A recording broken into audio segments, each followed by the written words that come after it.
સોસાયટીમાં એક સિક્યુરિટી વોચમેને જ કરી લાખોની ગરફોડ। વોચમેન તરીકે કામ કરતા સિક્યુરિટી ગાર્ડે અન્ય સાગરીત સાથે મળી ₹23 લાખની ગરફોડ ચોરીની ઘટનાને અંજામ આપતા ધરપકડ કરવામાં આવી। સિંગણપુર આંબા તલાવડી ખાતે આવેલા રોયલ પાર્ક સોસાયટીના મકાનને નિશાન બનાવવામાં આવ્યું। સોના ચાંદીના ઘરેણા અને રોકડ મળી ₹23.95 લાખની ગરફોડ કરી હતી। જે ગરફોડ ચોરીની ઘટનાનો ભેદ ક્રાઇમ બ્રાન્ચે ઉકેલી નાખ્યો। ક્રાઇમ બ્રાન્ચે મુખ્ય આરોપી કમાન સિંહ ઉર્ફે કૃષ્ણા વીર કેસી સિંહ પરિહાર અને રમેશ ચૌટે ઢોલીની ધરપકડ કરી છે। બંને આરોપીઓ પાસેથી 76,000ની મત્તાનો મુદ્દામાલ પણ કબજે કરાયો। છેલ્લા 1 વર્ષથી વોચમેનની નોકરી છોડી દીધી હતી, જે દિવાળીના તહેવાર દરમિયાન સોસાયટીના ઘણા બંગલાના માલિકો વેકેશન કરવા ગયા હોવાની જાણ હોવાથી પોતાના સાગરીતો સાથે ચોરી કરવાનો પ્લાન બનાવ્યો હતો। ગુનામાં ફરાર અન્ય આરોપીની પોલીસે શોધખોળ હાથ ધરી। જિલ્લાના ધોળાઈ મરીન પોલીસ સ્ટેશનમાં ફરજ બજાવતો પીઆઈ લાંચ લેતા પકડાયો। લાંચ પેટે 1,44,000નો આઈફોન મોબાઈલ માંગ્યો હતો। મરીન પોલીસ સ્ટેશનના પીઆઈ ડીજે કુમાવત એસીબીના છટકામાં ભરાઈ ગયા। ધોલાઈ બંદરે છૂટક ડીઝલ અને ઓઇલ વેચતા વેપારી પાસેથી આ વ્યવહાર માંગ્યો। પીઆઈ આરોપી લાંચ પેટે મોબાઈલ લેતા ઝડપતા નવસારી જિલ્લા પોલીસ બેડામાં ફફડાટ વ્યાપી ગયો છે। આરોપી પીઆઈ દિનેશ જમનાદાસ કુંભાવત નજીકના સમયમાં રિટાયર થવાના હતા। પીઆઈની ધરપકડ કરી હવે આગળની કાર્યવાહી ચાલી રહી છે। રડાવ્યા છે ગ્રાહકોને। રાજ્યમાં ડુંગળીના ભાવ આસમાને પહોંચતા ગૃહિણીઓનું બજેટ ખોરવાયું છે। 2 મહિના પહેલા ₹20 કિલો વેચાતી ડુંગળી હાલમાં ₹60 થી ₹70 કિલોના ભાવે વેચાઈ રહી છે। ન્યૂઝ 18ની ટીમે શાક માર્કેટમાં જઈ વેપારીઓ અને ગ્રાહકોની વ્યથા જાણી। વધુ વરસાદને કારણે ડુંગળીનો પાક બગડી ગયો હોવાનું વેપારીઓએ જણાવ્યું। બીજી તરફ ડુંગળીના ભાવ વધતા ગૃહિણીઓ મુશ્કેલીમાં મુકાઈ। પહેલા કરતા ડુંગળી ઓછી ખરીદી કરી રહ્યાનું મહિલાઓએ જણાવ્યું।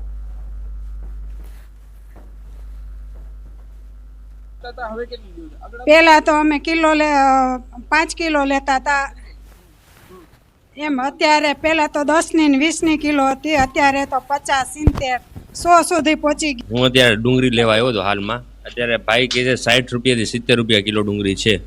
હવે આપણે 4-5 કિલો લેતા હોય એની જગ્યાએ અત્યારે આપણે કિલો લેવી પડે છે પરિસ્થિતિ પ્રમાણે, કારણ કે મોંઘવારી આવી છે। ત્યાં ડુંગળીનો હાલ ભાવ ₹20 થી ₹30 હોવો જોઈએ, અત્યારે ₹60 થી ₹70 છે। અત્યારે ડુંગળીની બહુ પરિસ્થિતિ ખરાબ છે। ₹50 કિલો ડુંગળી હાવ શાંતિ કરી લેવલ તો હે જ નહીં એમાં બટેરા ડુંગળી આમાં અમારું ગુજરાન કર્યું તે ચાલે।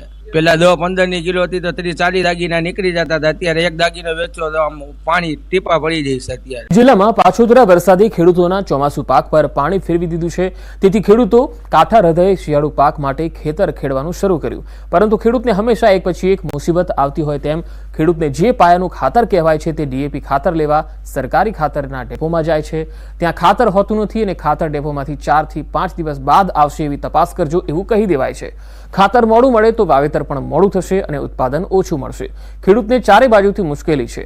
બીજી તરફ ખેડૂતોનો આરોપ છે કે આ ખાતરની અછત છે એવું જાણી જોઈને કહેવાઈ રહ્યું છે કે ખરેખર ખાતરની અછત છે કે કેમ એની તપાસ થવી જોઈએ। સ્થિતિ ગમે તે હોય પરંતુ અંતમાં મુસીબત તો જગતના તાત પર જ આવે છે।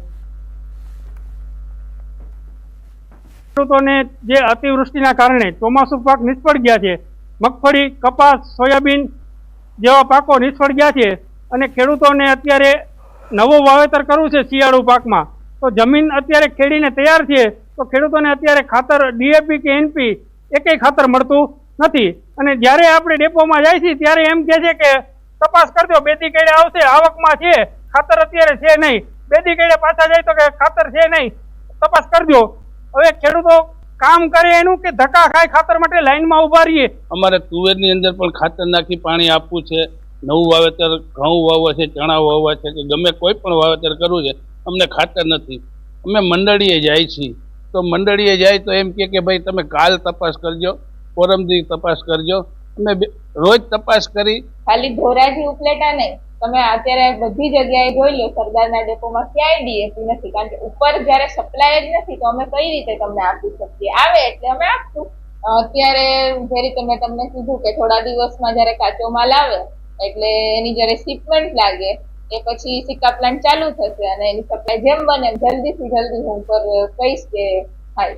સૌરાષ્ટ્રમાં જે રીતે મેઘરાજાએ મહેર કરી હતી અને જે તોફાની બેટિંગ તેને લઈને સૌરાષ્ટ્રના અંદરમાં જે કેટલા ખેતરો છે, ખેતરો બરબાદ થઈ ગયા હતા અને ખેતરો પાણીથી બરતોર થઈ ગયા હતા, તેને લઈને વાત કરીએ ધોરાજી પંથકના અંદરમાં હજારો વીઘા જમીનના અંદરમાં ધોવાણ થઈ ગયું હતું, તેને લઈને પાક છે પાક નિષ્ફળ ગયો હતો। અને હાલ વાત કરીએ ધોરાજીને જે પંથકની ખેડૂતોની તો હાલત અત્યારે કફોડી છે। જે ખાતર છે ડીએપી ખાતર નથી મળી રહ્યો, તેને લઈને ખેતર છે ખાલી ખેરીને મૂકી દેવામાં આવ્યા છે. ખેડૂતો એવું કહી રહ્યા છે કે તાત્કાલિક ધોરણે સરકાર દ્વારા જો ખાતર આપવામાં આવે તો અમે પાક છે પાક નિષ્ફળ ન જાય અને જે વાવેતર છે વાવેતર કરી શકીએ. પાકનું જે વાવેતર છે વાવેતર મોડો થશે એટલે ઉત્પાદન બી મોડો થશે. તેને લઈને ખેડૂતને નુકસાનીનો સામનો કરવો પડશે. ખેડૂતો એવું કહી રહ્યા છે તાત્કાલિક ધોરણે ખાતર છે ખાતર આપવામાં આવે તો તે જે પાકનો વાવેતર શેરુ પીટ છે શેરુ પીટનું વાવેતર છે તે વાવેતર કરવામાં આવે તો ખેડૂતને કોઈ નુકસાનીનો સામનો ન કરવો પડે. મુનાફ બગાડી, વિજન ગુજરાતી, ધોરાજી. સરકાર દ્વારા ખેડૂતોની જણસ ટેકાના ભાવે ખરીદી કરવાનો શુભારંભ મુખ્યમંત્રી દ્વારા કરવામાં આવ્યો છે, જેમાં બોટાદ તાલુકા ખરીદ વેચાણ સંઘ દ્વારા બોટાદ માર્કેટિંગ યાર્ડ ખાતે ટેકાના ભાવે જણસ ખરીદી શરૂ કરવામાં આવી, જેમાં મગફળી, સોયાબીન, અડદ અને મગની ટેકાના ભાવે ખરીદી શરૂ કરાઈ. મગફળીનું વાવેતર બોટાદ જિલ્લામાં સારું થાય છે ત્યારે 1700 જેટલા ખેડૂતો દ્વારા ટેકાના ભાવે વેચાણ કરવા રજીસ્ટ્રેશન કરાવાયું હતું. ટેકાના ભાવમાં મગફળી 1356 રૂપિયા 20 કિલોના મળી રહ્યા છે, જ્યારે ખુલ્લા બજારમાં 900 થી 1000 રૂપિયાનો ભાવ મળી રહ્યો છે. ખેડૂતોને 300 થી 400 રૂપિયાનો 20 કિલોમાં ફાયદો થઈ રહ્યો છે, જેથી ખેડૂતો ટેકાના ભાવે તેમની જણસ વેચી રહ્યા છે. ખેડૂતોમાં પણ ફાયદાને લઈને ખુશી છે.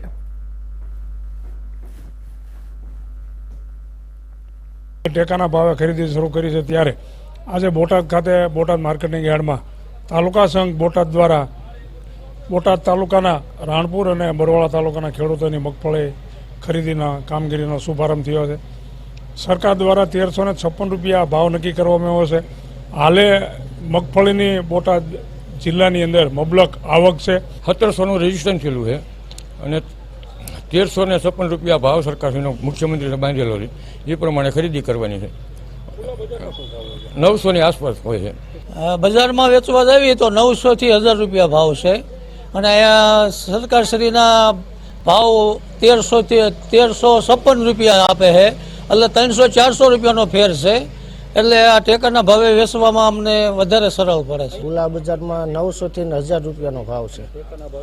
ટેકાનો ભાવ 1356 રૂપિયા ભાવ છે, એટલે ખેડૂતને સારો ભાવ. બનાસકાંઠાના દાંતા તાલુકામાં મહત્તમ વસ્તી આદિવાસીઓની છે અને આ વિસ્તારમાં વસતા આદિવાસી લોકો માટે સરકાર દ્વારા વિવિધ યોજનાઓ લાગુ કરવામાં આવી છે. ખાસ કરી મહિલા અને બાળકોને કુપોષણ મુક્ત રાખવા માટે પોષણક્ષમ આહાર આપવામાં આવે છે.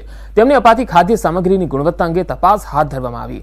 ICDSની એક ટીમ દાંતા પહોંચી ગુજરાત નાગરિક અન્ન પુરવઠા નિગમના ગોડાઉનમાં તપાસ અર્થે પહોંચી, જ્યાં ICDSની 286 આંગણવાડીઓમાં પૂરું પાડવામાં આવતું અનાજ અને દાળના જથ્થાને ચકાસવામાં આવ્યો. તપાસ કામગીરીમાં શુદ્ધતાવાળી સામગ્રી જોવા મળી હોવાનું CDPOએ જણાવ્યું. બનાસકાંઠાના દાંતા તાલુકામાં સરસ્વતી સાધના યોજનાની સાયકલો ધૂળ ખાઈ રહી છે. ધોરણ 9 થી 12ની વિદ્યાર્થીનીઓને આપવા માટે થતી સાયકલો દાંતાના એક છાત્રાલયના પ્રાંગણમાં ધૂળ ખાઈ રહી છે. વરસાદી પાણી પડતા સાયકલો ઉપર કાટ પણ ચડી ગયો છે. આ સાયકલો જંગલી વેલાઓમાં વીંટાયેલી હાલતમાં છે. 2000 થી 2500 જેટલી આ સાયકલો છે. શાળા પ્રવેશોત્સવ 2023માં આપવા માટે લાવવામાં આવેલી, પરંતુ હાલમાં વર્ષ 2024 પણ પૂરું થવાના આરે છે, છતાંય આ સાયકલોનું વિતરણ થઈ શક્યું નથી. ત્યારે લાખોની કિંમતની આ સાયકલો ભંગાર થાય એ પહેલા તેનું વિતરણ લાભાર્થીઓને થાય એવી માંગ છે.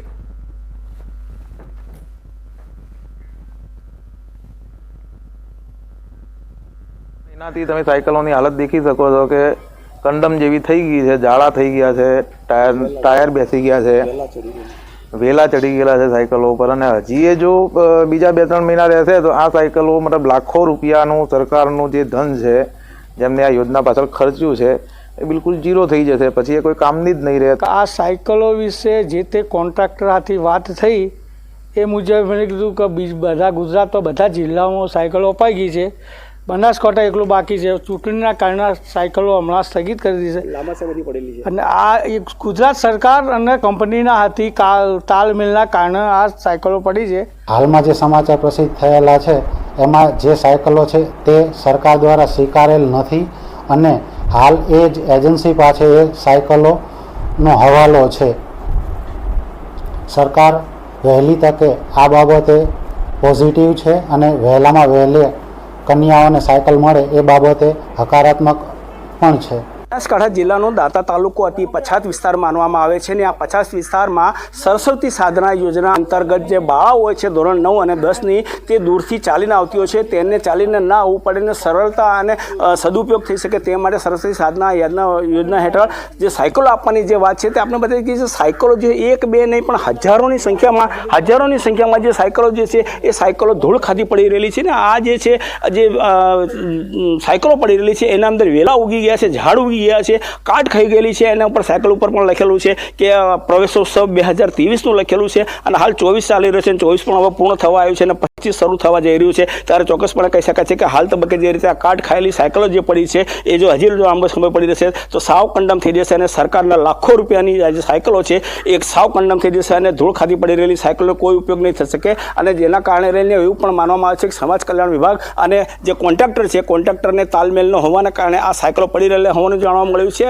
અને જે વહેલી તકે હજી સમય છે કે આ જો ઉપયોગ કરવામાં આવે તો કેટલીક જે બહેન દીકરીઓ જે છે એ દૂરથી ચાલીને આવતી હોય તો તેનો ઉપયોગ થઈ શકે એમ છે. ને જે વરસાદના પાણી જે આના ઉપર સાયકલો ઉપર ફરી વળ્યા છે એ ચોક્કસ વાત છે, પણ આ જે તંત્રના છે પેટનું પાણી કેમ નથી હલતું એક મોટો પ્રશ્ન આજે આ સાયકોલોજીને જોવા મળી રહ્યો છે. મહેન્દ્ર અગ્રવાલ, ન્યૂઝ 18 ગુજરાતી, દાંતા. યાત્રાધામ ડાકોરમાં નગરપાલિકાની બેદરકારીને કારણે ભક્તોને ભારે હાલાકી ભોગવવી પડી છે. મંદિરના મુખ્ય માર્ગ પર આવેલા કંકુ દરવાજા પાસે ગટરના ગંદા પાણી નદીની જેમ વહેતા જોવા મળ્યા. ગટરના ગંદા પાણીમાંથી ભક્તો ડાકોરના ઠાકોરના દર્શન માટે જવા મજબૂર છે. દુર્ગંધયુક્ત પાણી સમગ્ર વિસ્તારમાં વહેતા લોકોને ભારે હાલાકી વેઠવી પડે છે. નગરપાલિકા અહીંયા ઊંઘી રહી છે, ક્યારે જાગશે એ મોટો પ્રશ્ન છે. વેઠવી પડે છે. નગરપાલિકા અહીંયા ઊંઘી રહી છે, ક્યારે જાગશે એ મોટો પ્રશ્ન છે. કોઝવેને સંલગ્ન એપ્રોનનું આરસીસી સ્ટ્રક્ચરનું માત્ર 2 જ વર્ષની અંદર ધોવાણ થઈ ગયું. પ્રજાના પૈસે બનેલ આરસીસી સ્ટ્રક્ચરનું સંપૂર્ણ ધોવાણ થઈ જતા કામગીરી સામે સવાલ ઉઠી રહ્યા છે. એપ્રોન આરસીસી સ્ટ્રક્ચર પાછળ 17.86 કરોડનો ખર્ચ કરાયો. હવે ચોમાસા દરમિયાન એપ્રોન આરસીસી સ્ટ્રક્ચરનું સંપૂર્ણ ધોવાણ થઈ જતા અનેક સવાલ ઉદ્ભવી રહ્યા છે. વર્ષ 2022માં બનાવવામાં આવેલ આરસીસી સ્ટ્રક્ચરના ટુકડા થયા. સ્ટ્રક્ચરમાંથી સળિયા પણ બહાર આવી ગયા હોય તેવું દેખાઈ રહ્યું છે. આ સ્ટ્રક્ચરના ધોવાણ અંગે પાલિકાના હાઇડ્રોલિક વિભાગ દ્વારા ટેકનિકલ નિષ્કર્ષ કાઢ્યા બાદ જવાબ અપાશે અને કાર્યવાહી કરાશે એવું જણાવી રહ્યા છે. ભાવનગરમાં બોર તળાવ નજીક ધોબી સોસાયટી વિસ્તારમાંથી પસાર થતા વાહન ચાલકો છેલ્લા 9 મહિનાથી પરેશાન છે. રોડ પહોળો કરવા અને નવું બનાવવા મોટા ઉપાડે દબાણો તો દૂર કરાયા, પરંતુ 9 મહિના બાદ પણ આજ દિન સુધી રોડનું સમારકામ શરૂ જ નથી થયું અને સ્થાનિકો દાવો કરી રહ્યા છે, જેના કારણે સગવડતા વધવાના બદલે અગવડતા વધી છે. એક બાજુ ગઢેચી વડલાથી શાસ્ત્રીનગર સુધી ફ્લાયઓવરનું કામ સમય મર્યાદામાં પૂર્ણ થયા પછી ગોકળ ગતિએ ચાલી રહ્યું છે, ત્યારે એ ટ્રાફિક આ રસ્તે ડાયવર્ટ કરવામાં આવ્યો છે. મોટી સંખ્યામાં અહીંથી વાહનો પસાર થતા ધૂળની ડમરીઓ ઉડી રહી છે, જેના કારણે સ્થાનિકોને પણ ભારે હાલાકીનો સામનો કરવો પડે છે. આ ઉપરાંત રોડમાં દબાણો દૂર કર્યા પછી મસમોટા ખાડા જેમના તેમ દેખાઈ રહ્યા છે. રોડનું કામ ઝડપી શરૂ થાય તેવી લોકોની માંગ છે. રોડનું ડિમોલેશન આમ માનીએ તો 1 વર્ષ દિવસ પહેલા ડિમોલેશન કરી નાખ્યું હતું અને આપને એવું લાગતું હતું કે તાત્કાલિક યુદ્ધના ધોરણે આ રોડની કામકાજ પૂરું થઈ જશે, પણ કોઈ સંજોગ એવા આવ્યા કે રોડનું કામ થયું નહીં. ખાડા ખોદીને વ્યા જતા હતા. હાલમાં હવે થોડું ઘણું રોડનું કામ શરૂ કર્યું પણ ભરતી ભરીને વ્યા જાય છે. તો અમારે સરકાર પાસે એવી માંગણી છે કે જે મકસદી આ પ્રજાના હિત માટે તમે જે રોડ કાઢ્યો છે તો તાત્કાલિક યુદ્ધના ધોરણે આ રોડનું કામકાજ પૂરું કરે એવી અમારી આ રજૂઆત છે. અત્યારે રોડનો જે ROW છે ટોટલ 18 મીટર, એનો અમે ડિવાઈડર 2 લેન રોડ હવે પેવર કરવાનું કામનું DPR બની ગયું છે અને એમાં એક માઇનોર બ્રિજ બનાવવાનો છે. રોડ કલવટ જે ગઢેચી છે એનું રોડ કલવટ બનાવવાનું છે, એનો DPR બની ગયો છે. એટલે ટૂંક સમયમાં એની ટેન્ડરિંગ પ્રક્રિયા કરી અને આ રોડને ડિવાઈડર સાથેનો 4 લેન રોડ કરવાનું આયોજન હાથ ઉપર લીધેલ છે. અંકલેશ્વરથી વાલિયા જતા રોડની હાલત પણ એટલી બિસ્માર થઈ ગઈ છે, જેની તસવીરો બતાવી રહી છે તેની સ્થિતિ શું છે. ભારે વાહનોના કારણે રોડની હાલત ખૂબ જ કથળી ગઈ છે. ધૂળની ડમરીઓ ઉડતા રાહદારીઓને મુશ્કેલીનો સામનો કરવો પડે છે. થોડા સમય પહેલા 4 લેન રોડ મંજૂર કરવામાં આવેલો, પરંતુ આજ દિન સુધી એનું કામ શરૂ પણ નથી થયું. ખરાબ રોડના કારણે વાહન ચાલકોને ભારે હાલાકી પડે છે. હવે જનપ્રતિનિધિ શોધે જડતા નથી.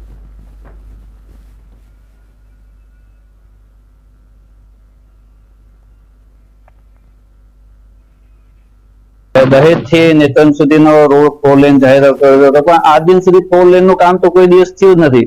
4 લેન તો ઠીક છે, આ 2 લેન જે રોડ છે તેના પણ સારા ઠેકાણાથી એટલા બધા ખાડા છે, એટલું બધું નબળી કામગીરી છે, રોડની ક્વોલિટી મજબૂતાઈ હોવી જોઈએ તે નથી. સિરામિક સિટી મોરબીમાં ખાડા રાજ જોવા મળી રહ્યું છે. મોરબીના શહેરી રોડ સહિત મોરબી રાજકોટ મુખ્ય હાઈવે બિસ્માર હાલતમાં દેખાઈ રહ્યો છે. કચ્છ અને રાજકોટને જોડતા એકમાત્ર હાઈવેમાં મસમોટા ખાડાઓથી વાહન ચાલકો પરેશાન થઈ રહ્યા છે. રોડ બિસ્માર હાલતમાં હોવાથી વાહન ચાલકોને ગંતવ્ય સ્થળે પહોંચવામાં ખૂબ જ સમય લાગે છે. બીજી તરફ આ રોડ પર પડેલા ખાડાઓથી અવારનવાર અકસ્માતના બનાવો પણ બને છે. જર્જરિત હાઈવેથી અવારનવાર ટ્રાફિકની સમસ્યા પણ સર્જાય છે. બિસ્માર રોડથી અન્ય રાજ્ય અને વિવિધ દેશોમાંથી ટાઇલ્સ ઇન્ડસ્ટ્રીઝની મુલાકાતે આવતા લોકોમાં મોરબીની છબી ખરડાઈ રહી હોવાનું લોકોએ જણાવ્યું. લોકોએ સત્વરે રોડના સમારકામની માંગ કરી.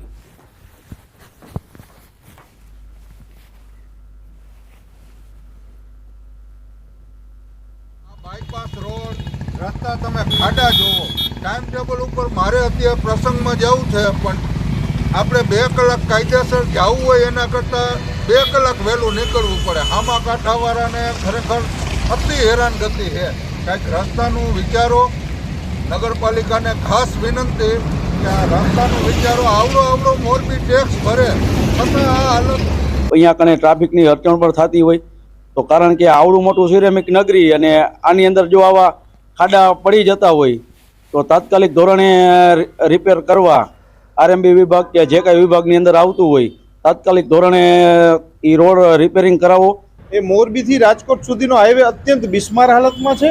એને તાત્કાલિક રિનોવેશન કરવામાં આવે, તાત્કાલિક સારી હાલતમાં કરવામાં આવે કે જેથી કરીને લોકોની અવર જવરને અને લોકોને કોઈ યાત્રિકોને નુકસાન ન થાય. બીજી બાજુ મોરબીની અંદર એક પણ રસ્તો આજની પરિસ્થિતિએ ચાલી શકાય એવી હાલતમાં નથી.